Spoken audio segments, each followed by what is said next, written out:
خلينا ناخذ هذا السيناريو.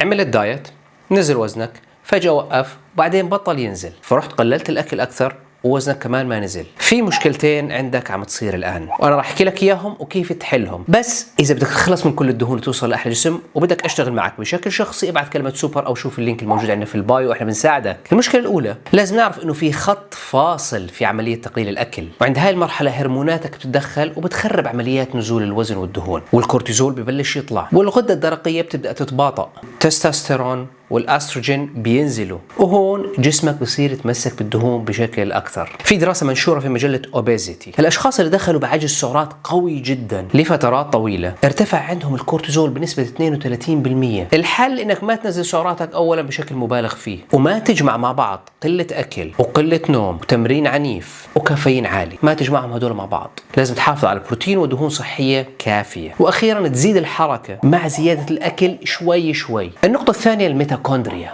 وهي مصانع الطاقة في جسمك. ممكن تصير كسولة شوي مع الضغط المستمر، هذا دايت طويل لفترات طويلة. وهون في أبحاث جديدة عم تربط بين التعرض للشمس، الساونا والهيت اكسرسايز والنوم الجيد، وبين تحسين كفاءة الميتوكوندريا وحرق الدهون. فاعمل هدول الأربعة، وإذا بدك تحرق كل الدهون الموجودة عندك توصل لأحلى جسم ونساعدك في سوبر هيومن، ابعث كلمة سوبر أو شوف اللينك الموجود عندنا في البايو وإحنا راح نساعدك. وما تنسى تتابع حسابنا تعرف كل أسرار الصحة. مع السلامة عليكم.